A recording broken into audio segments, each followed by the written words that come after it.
Hello guys, तो मेरा नाम है नवीन सिंह भंडारी और आज हम लोग फिजिक्स में dual nature of radiation and matter का लास्ट लेक्चर जिसमें हम सवाल करेंगे पूरे इंपॉर्टेंट क्वेश्चंस। सारे प्रीवियस ईयर क्वेश्चंस लेके आए हूं। देखना एक बार आपसे लोगों से हो रहे हैं कि नहीं हो रहे हैं। अगर हो रहे हैं तो वेल एंड गुड है, नहीं हो रहे तो मतलब आपके कहीं ना कहीं कॉन्सेप्ट में दिक्कत है, आपके कॉन्सेप्ट में दिक्कत है, हाँ है ना। आप लोगों ने चैप्टर रिवाइज नहीं किया, ठीक है। ओके, तो बिना समय बर्बाद किए अपना पेन कॉपी लेके रफ रजिस्टर लेके बैठ जाओ। ये सारे सवाल नोट्स वाली कॉपी में करने है ना, लेकिन रफ लेके बैठ जाओ ताकि इनको सॉल्व कर सको। मैं हर सवाल पे आपको रुकना है, वीडियो को पॉज करना है, क्वेश्चन खुद ट्राई करना है, हो जाए वेल एंड गुड, ना हो तो मेरे को देखना। हर सवाल अलग अलग लाए हूं, अच्छे सवाल लाए हूं, बराबर है? यस, ठीक है। पहला सवाल आपके लिए है, ये 2016 पता नहीं कौन सी ईयर का सवाल है। कह रहा है the following graph shows the variation of stopping potential. Stopping potential है, इधर दिख भी रहा होगा। इधर है हमारा स्टॉपिंग पोटेंशियल वी नॉट और इधर है हमारी फ्रीक्वेंसी, ठीक है।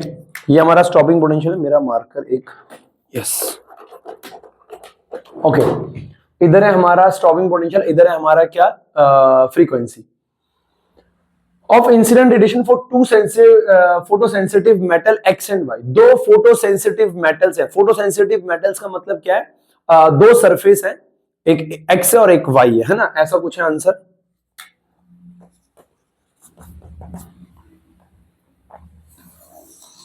देखो भाई, दो फोटोसेंसिटिव मेटल्स हैं, एक एक्स है और एक क्या है, वाई है। अगर मैं ऐसे बनाना चाहूं, लेट सपोज ये एक्स है और लेट सपोज ये क्या है, वाई है। ये दोनों फोटोसेंसिटिव मेटल्स है। Which of the metal has larger threshold wavelength. कह रहा है frequency of the radiation x and y given there का, which of the metal have the larger threshold wavelength. कह रहा है लार्जर थ्रेशोल्ड। थ्रेशोल्ड क्या होता है? थ्रेशोल्ड वेवलेंथ किसकी होगी? विच of the metal has the larger threshold wavelength. ध्यान से मेरी बात को सुनो। देखो, मैं ये कहना चाह रहा हूं, ये मेटल एक्स है, ये मेटल वाई है, ठीक है। ये मेटल एक्स है, ये मेटल वाई है, ठीक है। लेट सपोज इसका वर्क फंक्शन है 5x, इसका वर्क फंक्शन है 5y, ठीक है। 5x 5y, ठीक है। अब लाइट रेडिएशन दोनों पे आ रही है। अब जैसी लाइट रेडिएशन आएगी इलेक्ट्रॉन बाहर निकलेगा, जैसी लाइट रेडिएशन आएगी इलेक्ट्रॉन क्या होगा, बाहर निकलेगा, ठीक है ना, इलेक्ट्रॉन बाहर निकलेगा।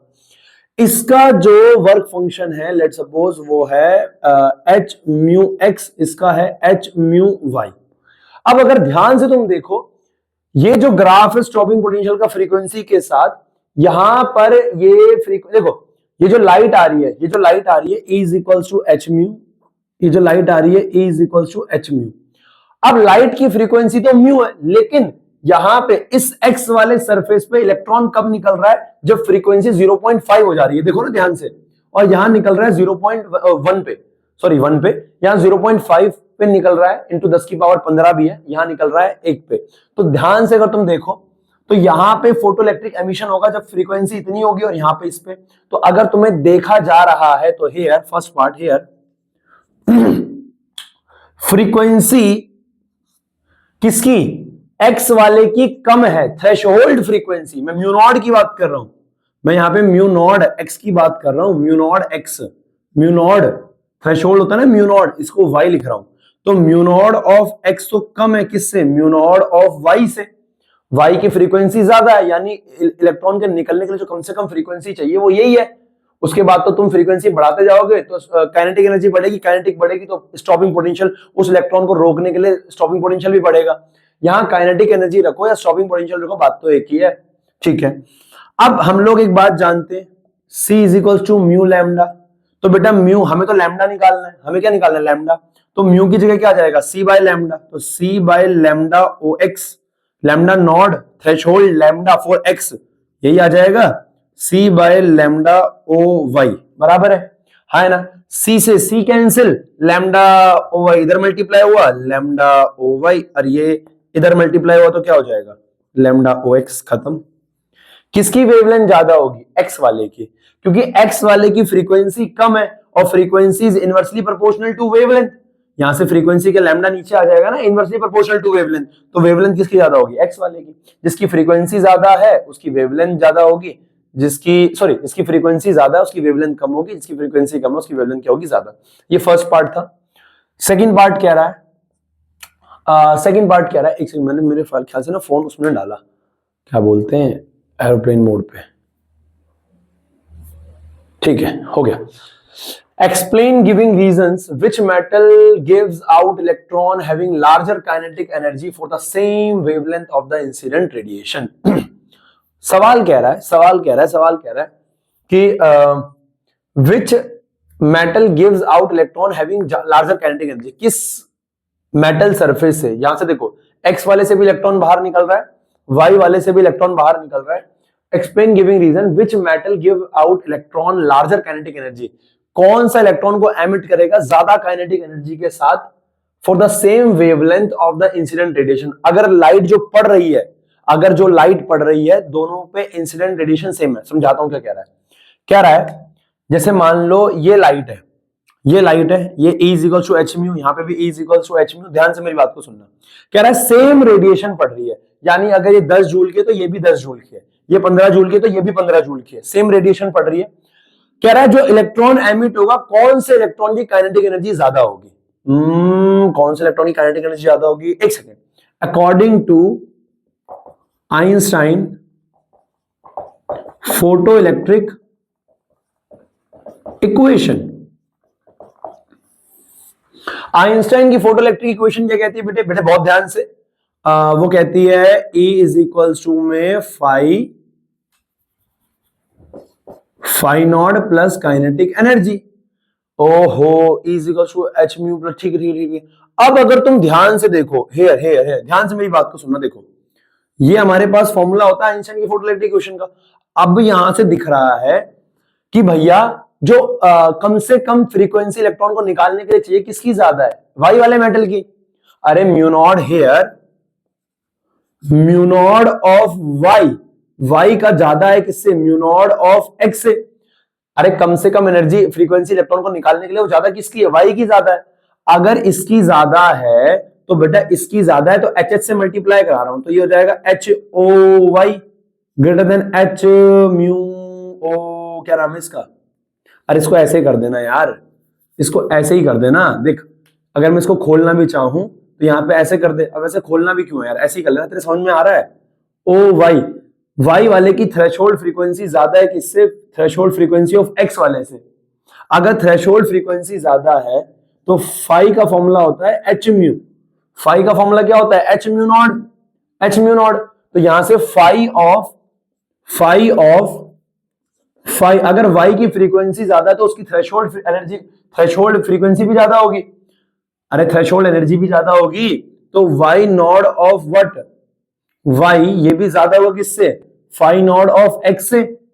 अरे यार ये भी ज्यादा होगा ना इससे यार। और अगर ये ज्यादा हो गया, अब सोच के देखो y वाले में, अब मान लो दोनों सरफेस में इलेक्ट्रॉन आया। अब ध्यान से मेरी बात को सुनना, जो y वाला सरफेस है उसको इलेक्ट्रॉन निकालने के लिए ज्यादा एनर्जी देनी पड़ेगी क्योंकि उसका वर्क फंक्शन ज्यादा है।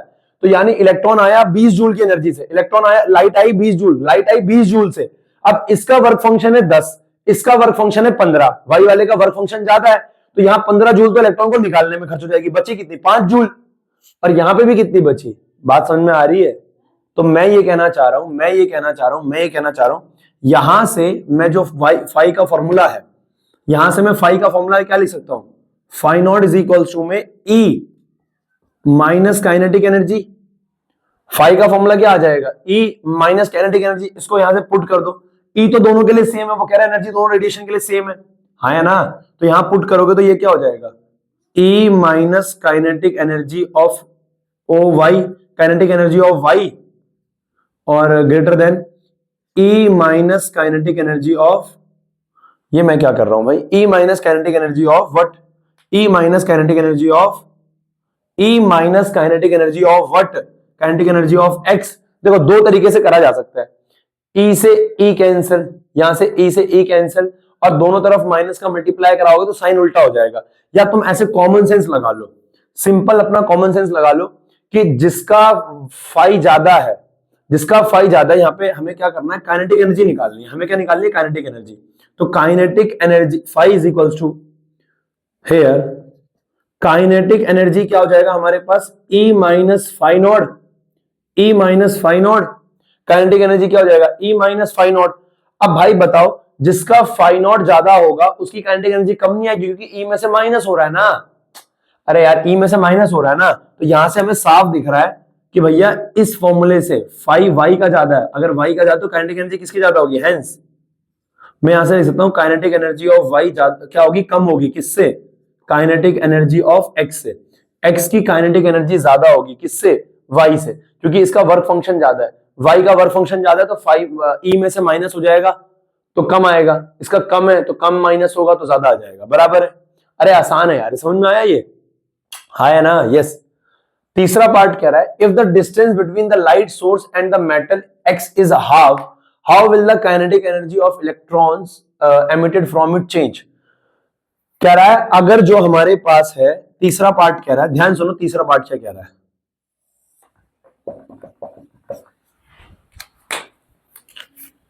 if the distance between the light source and metal x is half, मान लो ये लाइट सोर्स है और ये लाइट सोर्स है, पहले मान लो ये लाइट सोर्स था और ये सरफेस था, तो यहां पे ऐसे करके लाइट आ रही थी, ऐसे ऐसे ऐसे करके लाइट आ रही थी, लाइट सोर्स आ रही थी, एक्स एक्स सरफेस है, कौन सा ये एक्स है। अब क्या किया, इसका डिस्टेंस हाफ कर दिया, पहले मान लो डिस्टेंस कितना था, आर था, अब क्या कर दिया, डिस्टेंस कर दिया आधा, ये x है, ये कर दिया r/2, क्या कर दिया r/2, अब डिस्टेंस कर दिया भाई r/2। अब कह रहा है अब बताओ जब डिस्टेंस आधा कर दिया तो बताओ काइनेटिक एनर्जी में क्या फर्क आएगा। अब थोड़ा सोच के दिमाग लगाओ, थोड़ा सोच के दिमाग लगाओ। पहले जो इलेक्ट्रॉन था, ये इलेक्ट्रॉन था, ये बाहर निकल रहा था काइनेटिक एनर्जी के ई के साथ, अब जो इलेक्ट्रॉन है ये बाहर निकलेगा कौन सी काइनेटिक एनर्जी के साथ, क्या सेम रहेगी अलग रहेगी, थोड़ा सोच के बताना। काइनेटिक एनर्जी सेम रहेगी अलग रहेगी, अरे सेम रहेगी अलग रहेगी, अगर उसको डिस्टेंस को, लाइट के सोर्स को आधा कर दिया तो, अरे भाई काइनेटिक एनर्जी तो सेम रहेगी, काइनेटिक एनर्जी तो सेम रहेगी बाबू, काइनेटिक एनर्जी सेम इसलिए भी रहेगी बेटे कि भैया जो सोर्स है, सोर्स तो वही है ना, सोर्स तो वही एनर्जी दे रहा है। अगर पहले ये 100 जूल की एनर्जी की लाइट दे रहा था तो पास ले आएगा तब भी तो 100 जूल की लाइट देगा। अरे फ्रीक्वेंसी थोड़ी बदली है, फ्रीक्वेंसी बदलेगा तो एनर्जी बदलेगी, एनर्जी बदलेगी तो भैया काइनेटिक एनर्जी में चेंज आएगा। अब एनर्जी तो वही है, एनर्जी वही है, लाइट की रेडिएशन तो 100 जूल निकाल रहा है, मान ले वर्क फंक्शन 50 जूल है तो काइनेटिक एनर्जी 50 ही तो आएगी, पास ले आएगा तब भी तो 100 की लाइट निकालेगा। तो मैं ये कहना चाह रहा हूं, तो यहां पे लिख देना स्टेटमेंट में, if the distance between the light source and the metal x is half, then there will be no change in kinetic energy, बराबर है, क्योंकि काइनेटिक एनर्जी डिस्टेंस पर डिपेंड नहीं करता। यहीं पे अगर वो आपको सवाल घुमा देता, वो कहता कि बताओ अब इलेक्ट्रॉन ज्यादा निकलेंगे कम निकलेंगे, अब इलेक्ट्रॉन ज्यादा निकलेंगे, क्योंकि जब दूर था तो लाइट कुछ फैल जा रही थी, लेकिन जब पास आ गया तो ज्यादा लाइट पड़ रही होगी सरफेस पे, और ज्यादा लाइट पड़ेगी तो ज्यादा इलेक्ट्रॉन बाहर निकलेंगे, तो फोटो इलेक्ट्रिक करंट बढ़ेगा, बराबर है, हाँ है ना, लेकिन काइनेटिक एनर्जी सेम रहेगी भैया, बराबर है। तो ये अच्छा सवाल था, नोट कर लो फटाफट से, 5 4 3 2 1। तो बेटे हमारे पास अगला सवाल है, सवाल क्या कह रहा है, सवाल ये कह रहा है, कुछ तो कह रहा है, चल रहा है ना, हाँ सवाल ये कह रहा है, आराम से दिमाग लगाओ, डी ब्रोगली खोल के देखो और तुम अपने आप बना दोगे ग्राफ, बराबर है, क्लियर है। आंसर ये भी बेटा आपके प्रीवियस ईयर का सवाल है, 5 4 3 2 1। कह रहा है show graphically the variation of de Broglie wavelength lambda versus potential V through which an electron accelerates from rest. We know that बेटा, वी नो दैट सिंपल सवाल है कि भैया जो लैम्डा होता है, लैम्डा के मैंने आपको 4 फॉर्मूले करवाए थे, बताया था, याद रखो h/mv, याद होगा h/p, फिर p को हम क्या ले सकते हैं, √2m काइनेटिक एनर्जी, और फिर काइनेटिक एनर्जी को क्या ले सकते हैं, √2mq इंटू v। बेटा ये तो आपकी जबान पे होने चाहिए फॉर्मूले, अरे भैया डी ब्रोगली वेवलेंथ के फॉर्मूले ये तो आपकी जबान पे होने चाहिए, हाँ बराबर है, यस ठीक है।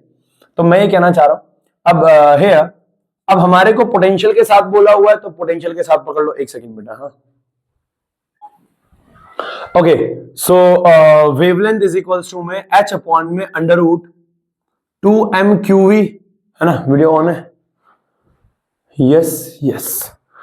तो हमारे पास हमें ग्राफ बनाना है किसका, यहां पे हमें दिख रहा है, हमें ग्राफ शो करना है lambda versus potential that is v। तो लैम्डा, अगर तुम ध्यान से देखो, क्या इसको मैं ऐसे लिख सकता हूं, lambda is equal to h upon में under root 2mq into 1 upon में under root v, h upon में under root 2mq into 1 upon m v. अरे भाई अंडर रूट वी को अलग से लिख सकता हूं, तो यहां से साफ दिख रहा है lambda is inversely proportional to under root we.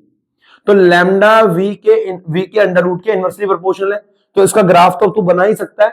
अरे भाई अंडर रूट का ग्राफ बनाना नहीं आता, a is inversely proportional to b का ग्राफ तो बनाना आता है लीचड़। तो मैं ये कहना चाह रहा हूं इसका ग्राफ कुछ ऐसा जाएगा कि एक तरफ हमारे पास क्या है, एक तरफ हमारे पास है लैम्डा और एक तरफ हमारे पास क्या है, पोटेंशियल, बराबर है। पोटेंशियल बढ़ेगा तो लैम्डा घटेगा, तो यानी इनवर्सली प्रोपोर्शनल ग्राफ कुछ ऐसा जाएगा। क्लियर है? आसान सवाल था, ग्राफ ही तो पूछा था उसने। अब बेटा कभी कभी एग्जाम में सवाल पता है क्या बोलेगा, यहां बोल देगा show the graphical variation of de Broglie wavelength versus 1 upon under root we.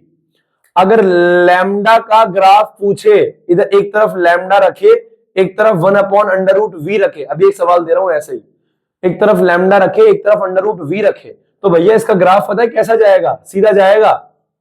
इसका ग्राफ सीधा जाएगा क्योंकि लैम्डा डायरेक्टली प्रोपोर्शनल है 1 अपॉन वी के, अंडर रूट वी के, बट लैम्डा इनवर्सली प्रोपोर्शनल है वी के। लेकिन लैम्डा डायरेक्टली प्रोपोर्शनल, और डायरेक्टली प्रोपोर्शनल ग्राफ ऐसा जाता है। अरे पल्ले पड़े भी रही है क्या कह रहा हूं मैं, हाँ। तो बेटा ध्यान रखना उसने ग्राफ किस चीज का बोल रखा है, वरना घर आओगे रोते रोते कहोगे हम तो करके आए थे, मास्टर के साथ दुश्मनी थी। तो बेटे हमारे पास सवाल ये है, सवाल कह रहा है हमसे, कह रहा है the two line marked A and B. आराम से आहिस्ता आहिस्ता, कुछ नहीं करना भाई, सवाल को एक बार ट्राई करना है ना। कह रहा है एक second, the two line marked A and be in the figure, ये रहा फिगर, ए और बी ये रहा, है ना। Show a plot of de Broglie wavelength lambda, lambda de Broglie wavelength और 1 अपॉन अंडर रूट वी है, where V is the accelerating potential. अभी बात कर रहा था कि नहीं कर रहा था कि लैम्डा और 1 अपॉन अंडर रूट वी का अगर ग्राफ दे दिया जाए तो भैया वो स्ट्रेट लाइन देगा, लेकिन लैम्डा और वी का दिया जाएगा तो इनवर्सली प्रोपोर्शनल ग्राफ देगा वो। तो potential for the two nuclei H21 and H13, what does the slope of the line represent. कह रहा है भाई पहले तो ये बताओ लाइन का स्लोप क्या बता रहा है। भाई लाइन का स्लोप बताने के लिए डी ब्रोगली के पास चलना पड़ेगा। आंसर पहले का, according to de Broglie wavelength for moving particle, moving charge, moving particle लिख लेते हैं। तो बेटा डी ब्रोगली की वेवलेंथ क्या बताती है मूविंग पार्टिकल के लिए, क्या होती है भाई डी ब्रोगली की wavelength, lambda is equals to h upon में under root 2mq into v, 2mqv।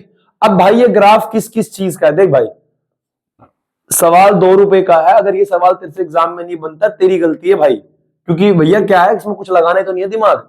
Graph किस चीज का, स्लोप पूछ रहा है, स्लोप क्या रिप्रेजेंट कर रहा है, देख भाई। तो स्लोप ये रिप्रेजेंट कर रहा है lambda is equals to h upon, इसको बांट ले भाई, 2mq into 1 upon under root V. अब ये ग्राफ किस चीज का है, lambda versus 1 upon under root V, lambda versus 1 upon under root V, compare कर ले। We know that y is equals to mx plus c, y is equals to mx plus c। तो भैया on comparing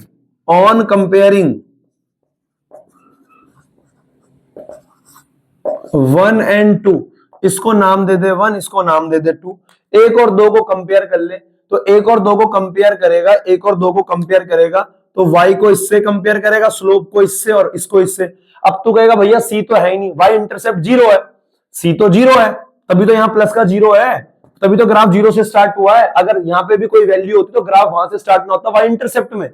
तो मैं ये कहना चाह रहा हूं हेयर m जो है वो स्लोप है, जो स्लोप है वो m है, और कितना किसके कंपैरिजन में आ रहा है, h अपॉन में अंडर रूट 2mq। तो भाई साहब पहले का आंसर ये है, पहले सवाल में ये पूछ रहा है तुमसे कि स्लोप क्या रिप्रेजेंट कर रहा है, what does the slope of the line represent.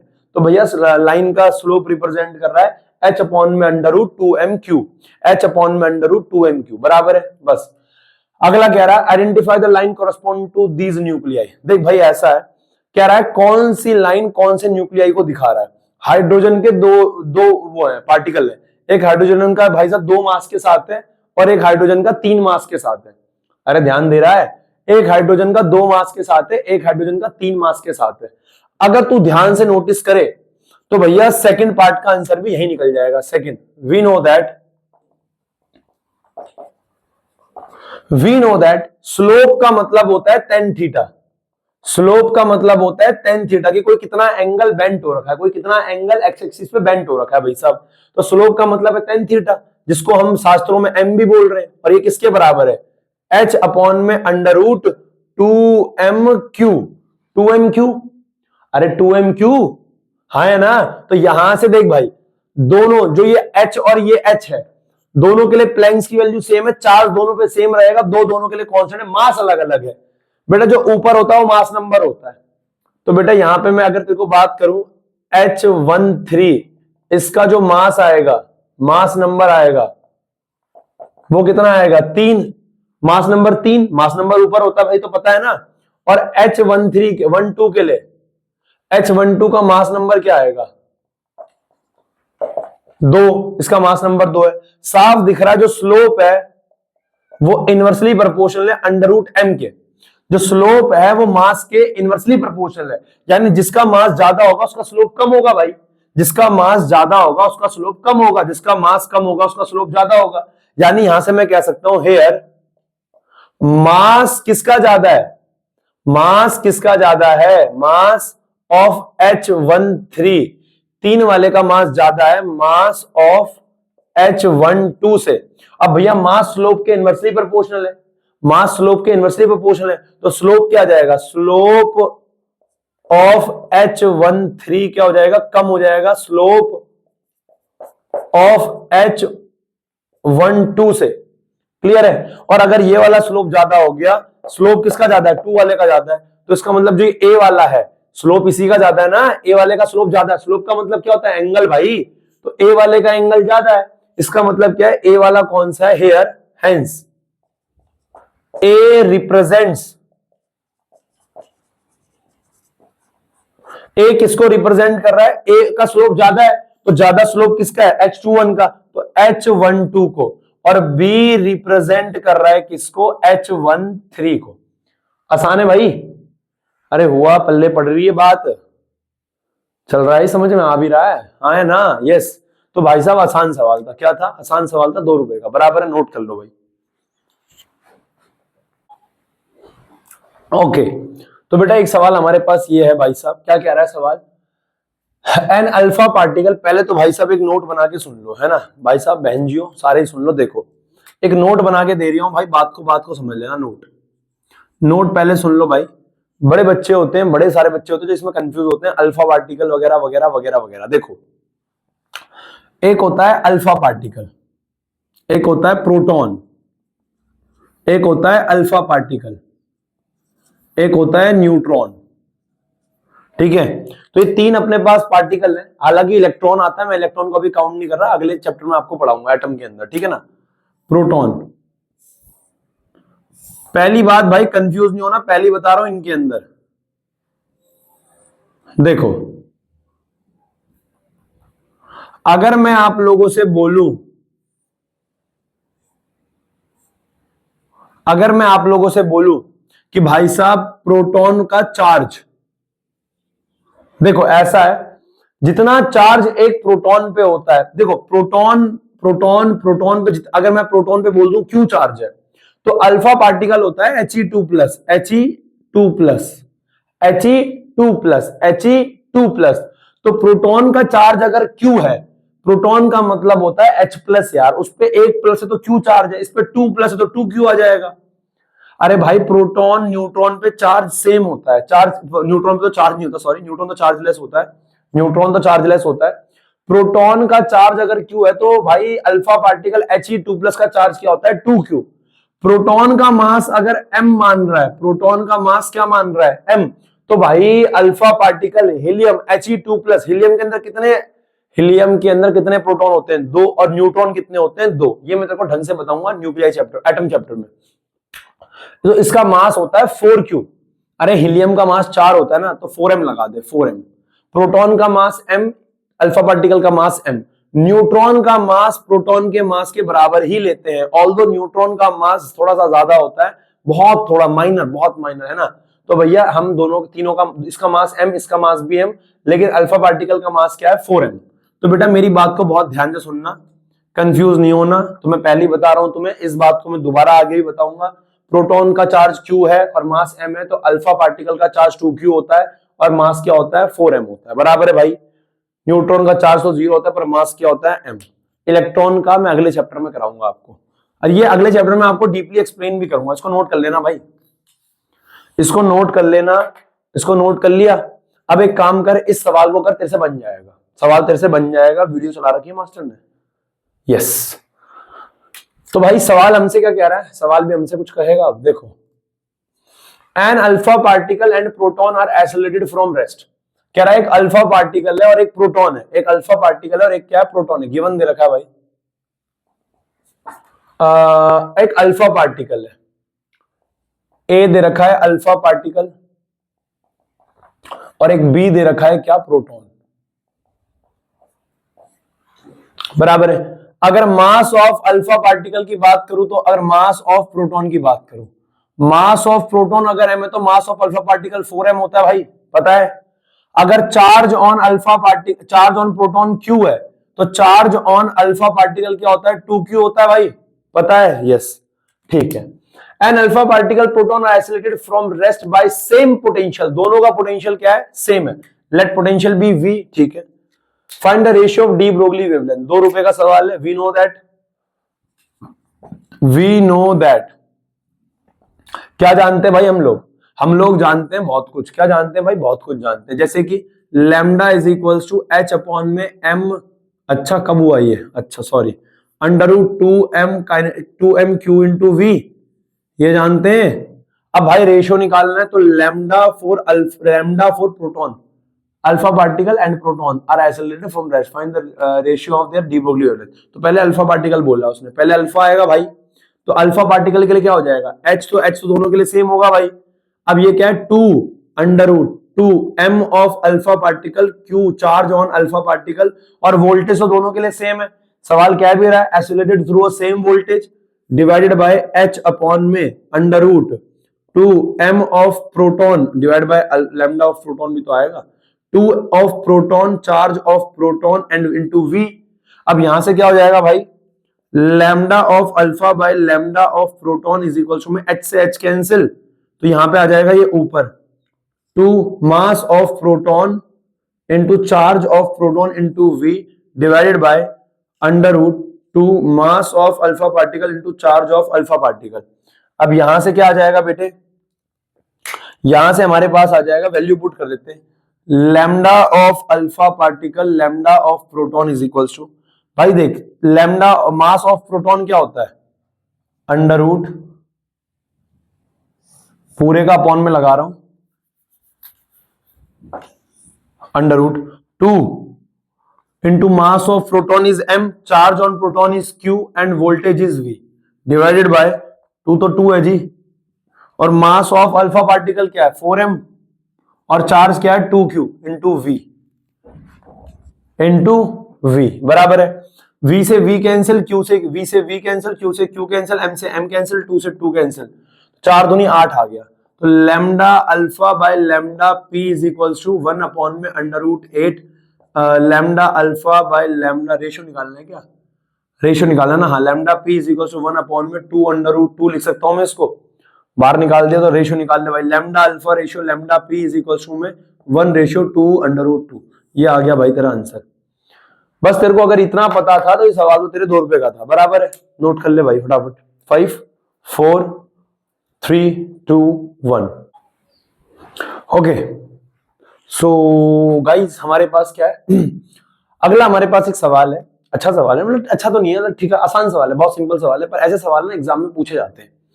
अब क्या कह रहा है भाई, ये सवाल कह रहा है गिवन बिलो, आराम से देखो सवाल को, तुम हंसते हंसते कर जाओगे, आराम से नोटिस करो, आराम से कर दोगे सवाल को, बराबर है। देखो, given below is the graph between frequency of incident light and maximum kinetic energy. Maximum kinetic energy of electron emitted, find the value. ये मैक्सिमम काइनेटिक एनर्जी ई है, वो एनर्जी मत समझना, उसने बोला है मैक्सिमम काइनेटिक एनर्जी, तो भैया ई एनर्जी लेके मत समझ जाना इसको, काइनेटिक एनर्जी है यहाँ पे, ठीक है। और फ्रीक्वेंसी के बीच का ग्राफ है, ठीक है भाई, दिख भी रहा है। Find the value of threshold frequency, कह रहा है बताओ थ्रेशोल्ड फ्रीक्वेंसी की वैल्यू क्या होगी, किसकी, थ्रेशोल्ड फ्रीक्वेंसी की। तो अब मेरी बात को बहुत ध्यान सुनो, हमारे पास आंसर भाई साहब साफ साफ दिख रहा है कि अगर हमारे पास क्या है, अगर हमारे पास क्या है, ये जो ग्राफ होता है काइनेटिक एनर्जी का और इसका, पता है ना तुम्हें, याद है ये जो ग्राफ होता है म्यू और काइनेटिक एनर्जी का, तो भैया ये ग्राफ कुछ ऐसा जाता है, यहां से ऐसा जाता है, ऐसा ये ग्राफ जाता है। अब मैं ये कहना चाह रहा हूं बेटे, अब मैं ये कहना चाह रहा हूं, जो ये यही तो म्यू नॉट होता है। अरे भाई थ्रेशोल्ड फ्रीक्वेंसी तो यही होती है ना, थ्रेशोल्ड फ्रीक्वेंसी तो यही होती है। तो भैया इसका ग्राफ कैसा, ये जो वैल्यू होगी यही क्या होगी, थ्रेशोल्ड फ्रीक्वेंसी होगी। तो कितनी हो जाएगी यहाँ पे हमारे पास threshold frequency, here first part threshold frequency mu nought कितना हो जाएगा, mu nought is equal to क्या हो जाएगा भाई, 10 के बराबर हो जाएगा, और म्यू किसमें, इंटू 10 की पावर 14, तो हो जाएगा 10 इंटू 10 की पावर 14 हर्ट्ज, बराबर है, ठीक है। आसान सिंपल सवाल था, 2 नंबर का सवाल है। Work function from the graph, अब भाई वर्क फंक्शन ग्राफ से निकालना है, ऐसे नहीं कि तू एक्स से मल्टीप्लाई कर दे, सेकंड तुझे निकालना है वर्क फंक्शन, फाई नॉट ना, हाँ तुझे वर्क फंक्शन निकालना है, फाई नॉट बोल डब्ल्यू नॉट बोल, मुझे कोई समस्या नहीं है। अब ध्यान से देख के बता ग्राफ से वर्क फंक्शन कैसे निकालेगा, 5 4 3 2 1। भाई ग्राफ से अगर वर्क फंक्शन निकालना है तेरे को थोड़ा दिमाग लगाना पड़ेगा, लीचड़ आदमी, गधे आदमी। ग्राफ से कैसे निकालेगा तेरे को पता होना चाहिए, according to Einstein photo electric equation, according to Einstein photo electric equation क्या कहती है भाई, ये कहती है भाई एनर्जी इज इक्वल टू में फाई अरे बोलना है यार, phi not plus kinetic energy, phi not plus kinetic energy. अब ग्राफ किसका चाहिए, फ्रीक्वेंसी का, तो ई को लिख दे h mu is equal to में phi not plus kinetic energy, तो kinetic energy is equal to क्या आ जाएगा, एच म्यू माइनस में फाई नॉट, यहां तक आ गया था। अब बेटा इसको कंपेयर ही तो कराना था, y is equal to m x plus c से, y is equal to m x plus c, y पे ये x स्लोप, h ये और ये।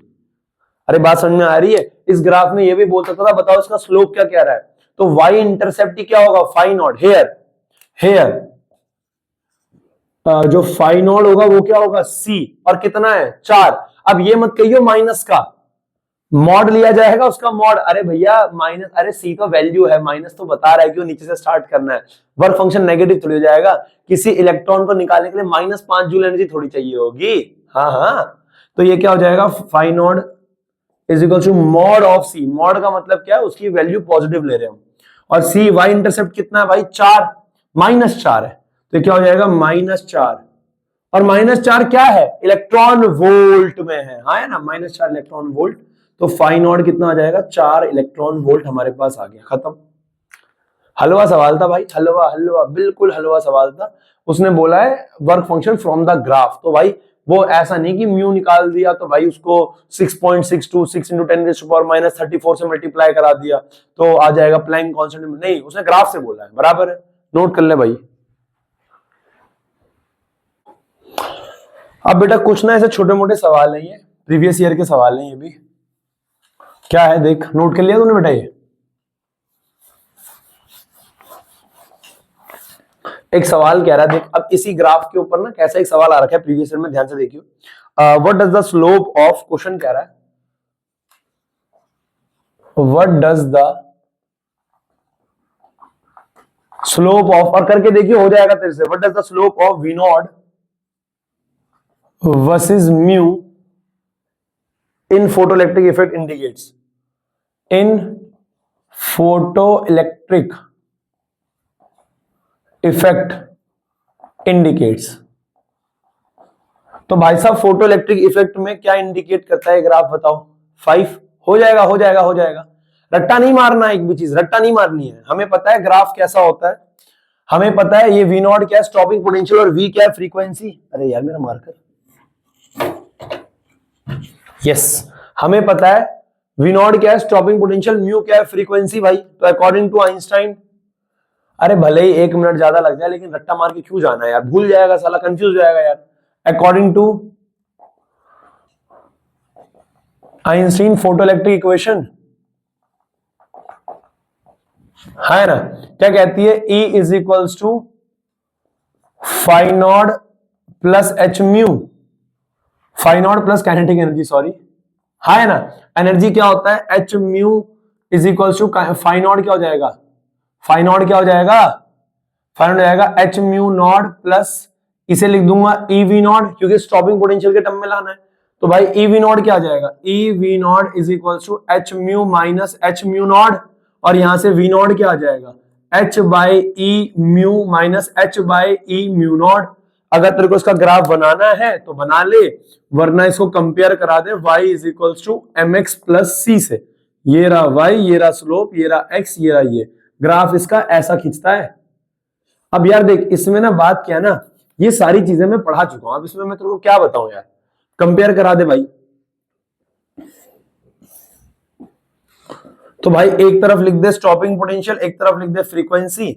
अब y इंटरसेप्ट कितना है, minus H E by mu naught, यहां से स्टार्ट होगा ग्राफ, ये ऐसा जाएगा।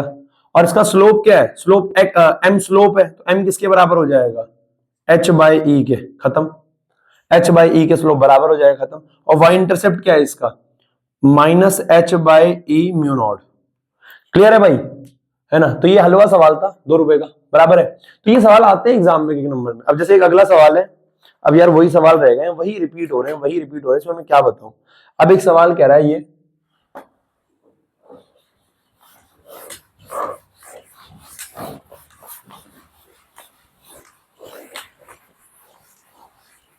एक सवाल है हमारे पास, कह रहा है which has greater de Broglie wavelength, question. ये भी सवाल हमने कर लिया है पर ये आ रखा है, which has greater de Broglie wavelength, which has greater de Broglie wavelength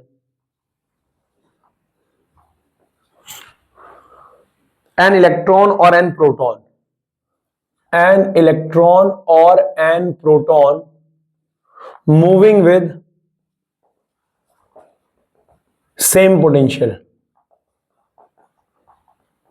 करके देख भाई, सवाल को हो जाना चाहिए, मेरे हिसाब से तो हो जाना चाहिए, मैं पानी पी लूं, करके देख भाई, हो जाएगा, आराम से हो जाएगा, हंसते हंसते। और संडे को भाई टेस्ट है तुम्हारा केमिस्ट्री का, संडे तुम्हारा केमिस्ट्री का टेस्ट है, फुल सिलेबस।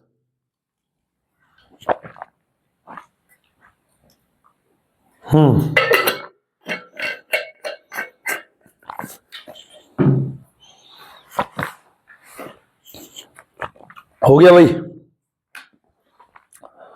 आंसर कह रहा है which has the greater de Broglie wavelength an electron और an proton moving with same voltage potential. Answer we no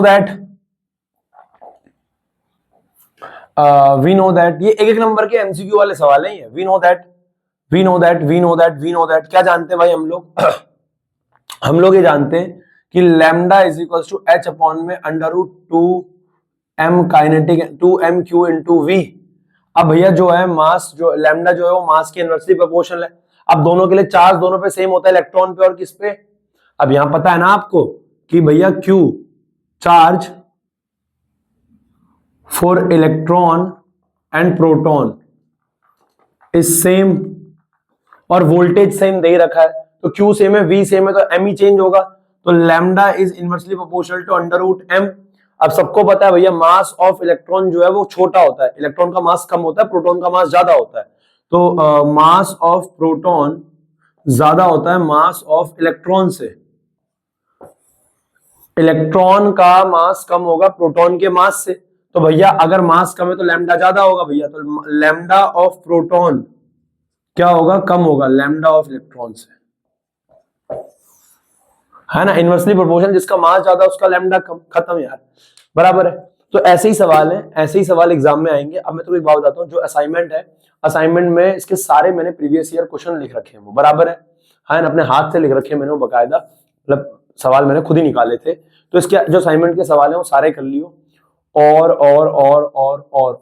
बस बराबर है। आज का होमवर्क क्या है, असाइनमेंट करो, संडे अपना केमिस्ट्री टेस्ट की प्रिपरेशन करो, बराबर है। अगली क्लास में मैं नया चैप्टर स्टार्ट कराऊंगा, इसका नाम होगा क्या, atom. Okay bye, take care. और कुछ, बस बराबर है। ओके बाय बाय बच्चे, बाय, टेक केयर।